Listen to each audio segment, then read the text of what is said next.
I was just wondering the correlation between Mantas and the development activities that are currently happening in the Maldives with regards to maricultural development.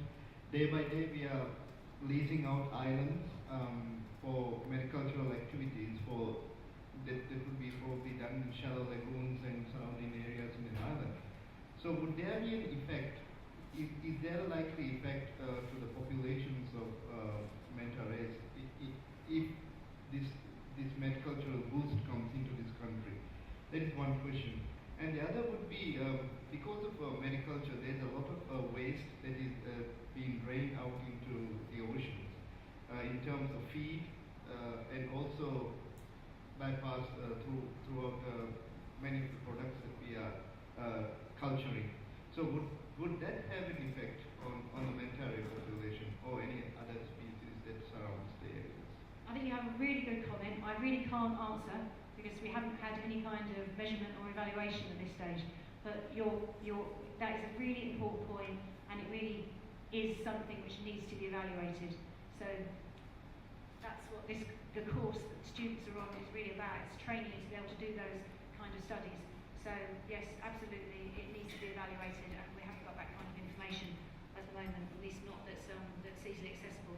I doubt that most environmental studies, when these leases are made, even consider sort of transient populations, whether mantas or other large animals are actually visiting the lagoon for any reason. If they're not there at the time when the study is made, then it's assumed they're not there. We don't know. I was just wondering how to report the sighting and any key info to include. The sightings can be reported to mantamatcher.org, and I have access to those sightings. You will also have a record of your own sighting, so you can recheck your sighting at any time. And you need a good photograph of the ventral side. Okay, these are perfect photos. Okay, I don't expect anyone to be able to get maybe quite such good. I mean, if you can, great. But what I want is a picture of the ventral side. That's the underneath side, the white side of the manta, with as much detail of the area between the gill slits and the sort of central abdominal area as possible. Okay, so it's this area that's important, but it's ventral size. You can put up to 4 photographs of any particular manta on MantaMatcher, and they will give you feedback if it's matched. Hello, I am an environmental engineering student, a final year student. I have 3 questions. First one is, what are the ecological significance? What role does the manta ray play in the environment in Maldivian waters? That is first one. The second one is the Brenda, the oldest manta ray you have discovered. What was the size and measurements? Okay. Thank you. All right. This is a really good question because I remember actually being asked a similar question in another presentation. And actually, as with many animals, especially plankton feeders, because they're feeding at the bottom of the food chain, if you remove mantas, they probably wouldn't have that much effect on the overall ecology of the Maldives, actually. And they're fairly small in number. So again, they're not eating anything at the top level. There would just be more plankton available, which would probably be just consumed by other plankton feeders. And because there are so many other plankton feeders in the food chain here, that it probably wouldn't make that much difference. But that would be a terrible loss to the planet, wouldn't it? And secondly, the question about Brenda. She's an average size adult, so adult female.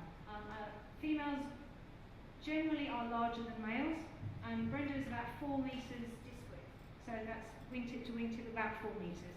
Regarding this, Hodeto, the southernmost part Yes. of the Maldives, actually I belong there, so Okay. I'm just wondering, do you plan to conduct a survey or any other thing back there just to Okay. be sure that manta rays are common there? Well, absolutely. I've actually been based in Hoodoo for 2 seasons for about 4 or 5 months each time, and I can't tell you the frustration that I'm experiencing because we just can't find many mantas. You see the odd one, passing through. We get a call from Tinadu. Oh, there's mantas in the lagoon south of Tinadu, but we're obviously on the other side of the atoll at the time, Billy or whatever. So we go rushing over, and by the time we get there, they're gone. there are obviously mantas around Hooperdoo. There must be. And you know, the geographical area of the atoll suggests it's going to be a huge population, maybe 1,200, 1,500 animals. So I'm sure they're there. It's just finding them. And I said to date, it may be that their ecology, you know, the structure of the atoll, the shape of the atoll is slightly different there, and their cleaning stations may be on outer reefs, quite deep. You know, there's no reason why a manta needs to be at a cleaning station at 10 metres or 20 metres. If there are cleaner wrasse available, or even cleaner shrimp available at 30, 40, 50 metres, the manta will be there. So it's just likely that we haven't found cleaning stations yet. Keep looking. What are the possible man-made threats for mantas in Maldives? Because there are a lot of reef fishing activity that's going on in Maldives, in most of the shallow lagoon areas, Yes. as we have presented before. So what are the threats, like the lines, the hooks, or anything else that could be of significance that could be a threat to the population?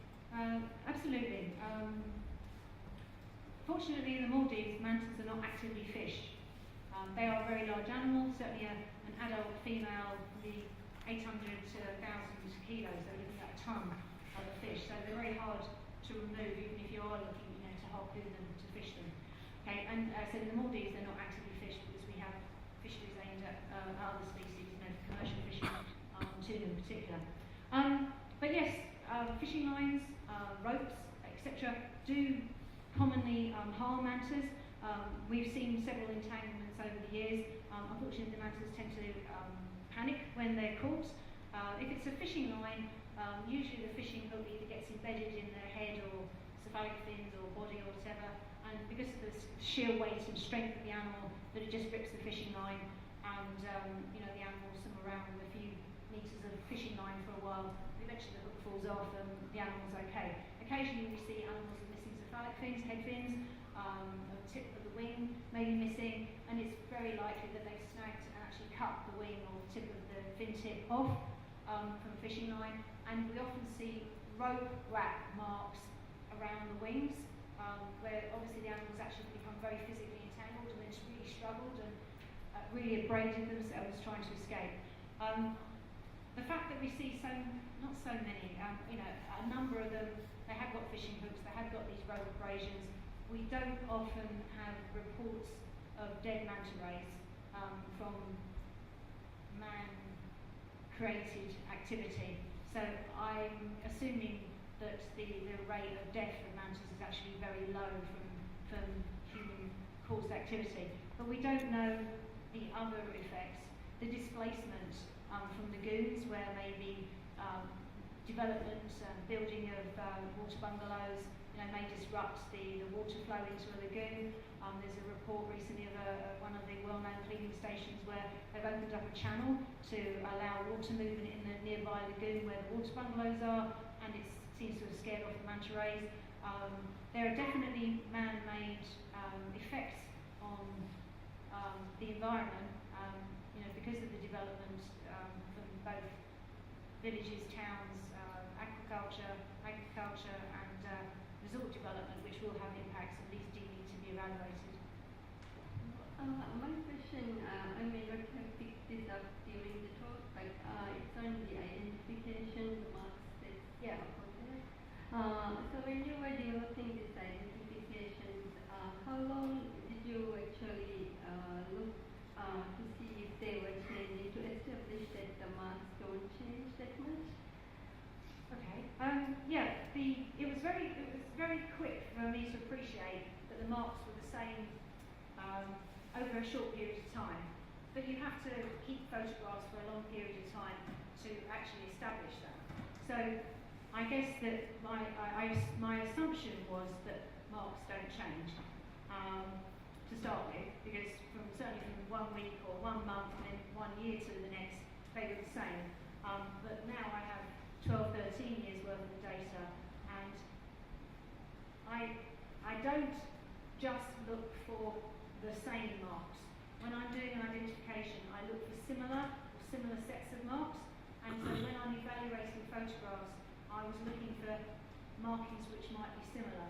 And then you can compare other marks And the result is very objective. I could show you sets of photographs, you would have no doubt it's yes or no. It's not maybe, ever. Now, as long as you've got a good clear photograph, it's really objective. And so I'm very happy that this identification is objective in identifying the same individual. But it's taken 12 years to kind of really support that. You can't prove it ever. But there's very strong evidence that this is an objective method for identification. And I think pretty much every researcher on mantas elsewhere will use the same method because we know that these markings don't change. Or the markings that we're using for individual identification don't change. Hello, Manush. You've talked about in your presentation very much about Maldivian tourism and manta rays. A lot of tourists do come here to see manta rays. Yeah. I'm just wondering how the policymakers of this country can develop that to generate more revenue with manta rays. Is there, other than this scuba diving to see mantas, is there any other way? Okay, well, maybe I should open this up to the floor.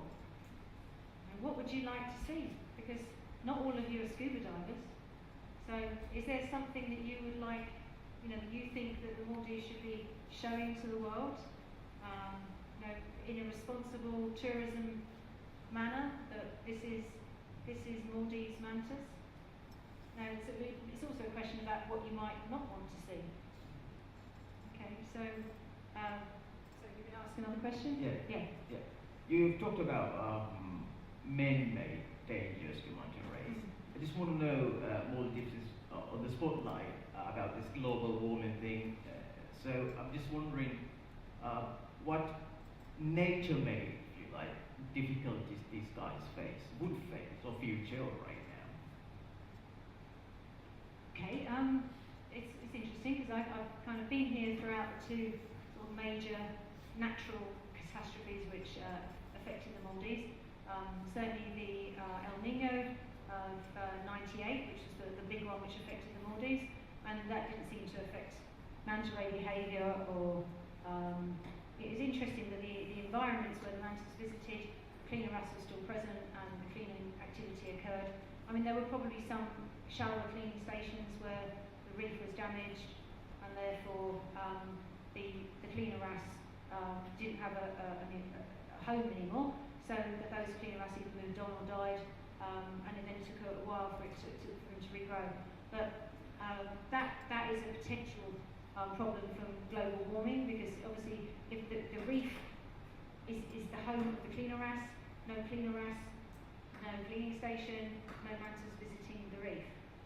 So potentially global warming, if it affects the corals, will affect the environment of the cleaning stations.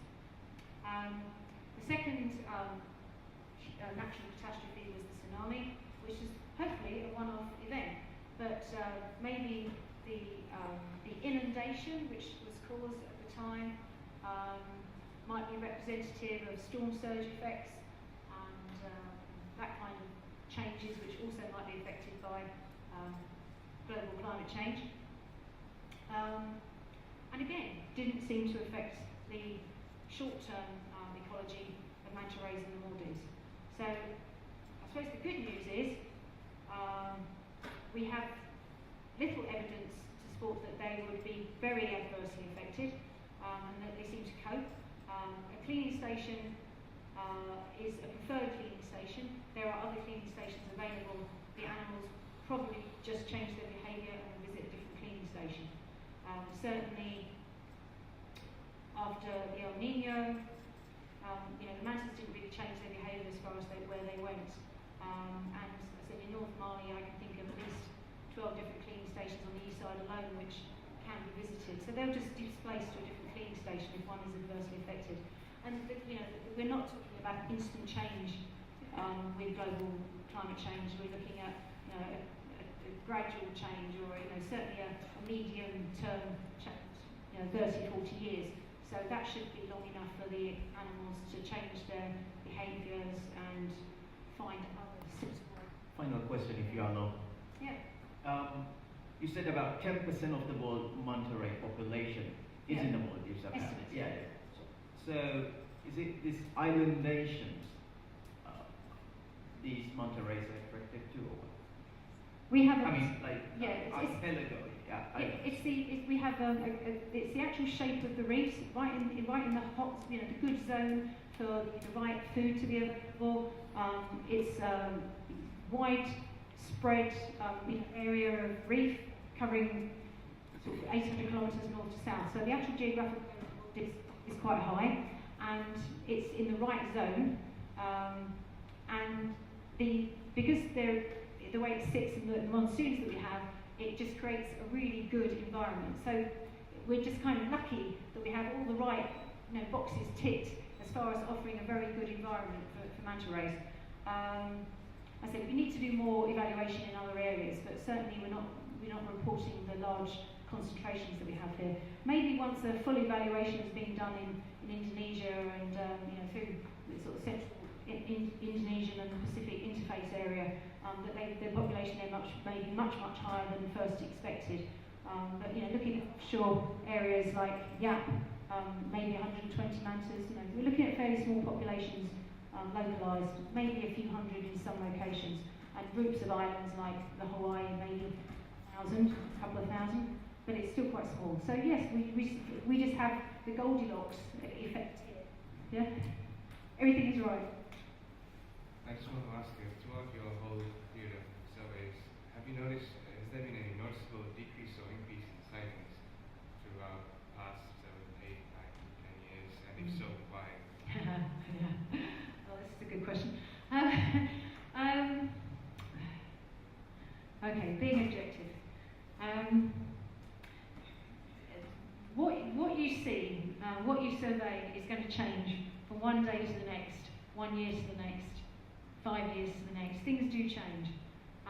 Without a doubt, there are some sites where that human impact has driven away the animals, which is one of the reasons why Hanifari was protected and the number of divers and access limited considerably, because without a doubt, the number of people in there was definitely affecting the number of mantas in there. But there are probably other things which are going on which also may be affecting the number of mantas, food availability, etc. So you have to look at the overall picture and ask what could be causing it, as well as just pointing the finger and saying, the mantas aren't Lankan anymore because there's too many people diving it. Well, yes, and there are environmental changes, there may be other influences, the food movements may have changed, there's many other things. I would say that at certain sites like Manivaru, where I've been visiting a very long time, certainly 15 years, there are a very high level of divers. In fact, there's probably more divers there now than ever before. And yet the mantas still come. Yes, the mantas that still come tend to be the same mantas over and over again, so we may have reduced the population to a group of more used to divers mantas, but they're still coming. And I did an evaluation for Madivar. I was quite frustrated because I kind of wanted to say, humans are affecting the number of mantas that come to Madivar, and I couldn't get a decent correlation. So I have to throw that one out. So you can look at the figures and say, that doesn't look good. But without really understanding all the influences, you are just speculating. And yes, probably diver numbers in certain locations, but we also have to look at environmental impacts and other, weather and food and upwellings and lots of other things as well before you can be making a real statement and a proper evaluation. Really being able to say that is what has caused it. So the answer there is a little bit like, well, we have some considerations. Yeah. Thank you. Wanted to check if you have any guidelines for resorts on how to keep the manta population the way it is and maybe help them increase? Okay. There are responsible diver behaviours. So both for divers and snorkelers, the really important thing is to respect the animals. The no-touch rule. Limit the number of humans that come in contact with the animals at any one time. Good behaviour means staying back from the animals, don't chase. That, you know, there were quite considerable advice available via, you know, websites or through my IUCN Manta awareness projects as well. So if you'd like more information, we can send you the responsible behaviours. That's very easy to arrange. But it is just kind of understanding what the mantas do, and then we can behave responsibly.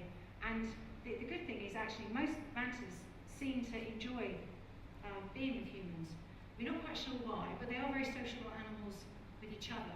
And it may be that they are very curious of humans, and that they seem to interact with us, maybe because they think that we're there for the same reason as them, but they're always kind of looking for, you know, something else. Where's the best food? Where's the best cleaning station, etc. And it may be our presence is confusing them a little bit, but it doesn't seem to do them any harm. And certainly at cleaning stations, they love the bubbles. So that's actually seems to be a beneficial thing, which the mantas now seek out. So yeah, it's a good thing. You know, so it's not all bad stuff that humans are interacting with mantas. It can be good stuff. It can be good things as well. Second question is there anything we can do to artificially create cleaning stations or things that can attract mantas to our specific areas? Oh, yeah. Well, I think a cleaning station would be very, very difficult, because the cleaning stations, there's lots of reasons why particular cleaning stations seem to be favourites, and you couldn't really do it artificially. They very much choose their favourite cleaning stations.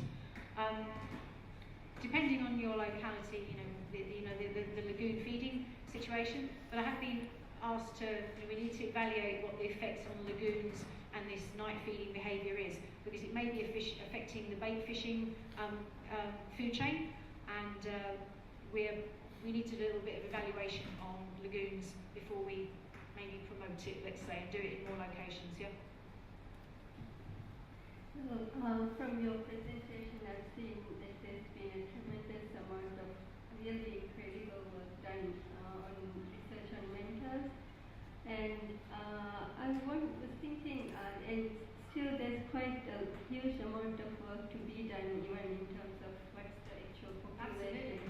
Yeah. So I'm sure you must have some sort of network for sightings and things like that. So what could be something that we can probably do to maybe get more people maybe trained on sightings, to create networks, and with graduates coming out, maybe some of them may be interested, and or even I've found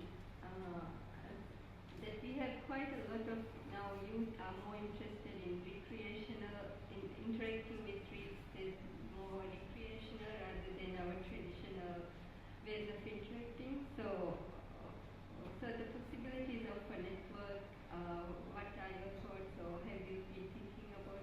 Okay, so at a very basic level, I'm very keen to see that, and I don't expect to be here in the Maldives in 20 years' time, although I'd like to still be visiting. But the starting point for that is creating a database which everyone can contribute to, and that's what we're trying to do via the Manta awareness projects and the IUCN project that we've got here. So anyone can attend the series of Manta awareness workshops that we have, so they can learn more about manta ecology, manta behaviour, how to identify mantas, how to take photographs, where to send the photographs to. It's a one-day workshop. It's currently being dive centres and marine biologists that have been invited, but I'm very happy to expand this to schools, to communities and so forth, where people would be interested, or anyone can come to these sessions. We usually invite everyone that we think might want to come, but obviously there's a lot more people out there, and we'll be conducting these workshops for certainly another 8 to 12 months. So yes, so first of all, the training on how to do these things is available. There is a database which will be open to all, so that you can, if a scientist or somebody's doing a research project and wants information, they can access this database, which we thought was very important. Obviously, it's going to take a while for the database to grow, and give it, it needs to be given a couple of years to grow, especially with the data from the outer atolls. But then it can be evaluated, and that should be available to any student in the future. As far as the outreach is concerned, yeah, what a wonderful idea. And we do have this fantastic resource. The kids, and not just the kids, the teenagers, adults, very excited about manta rays. And this is something which can be developed either as an educational program and or commercially as well. There is a cost in making these things, so if it can be paid for, or there is a small cost that that somebody can offer as a training facility. There's lots of options, and it could work for many people. See, education classes for Maldivians, run by Maldivians, yeah.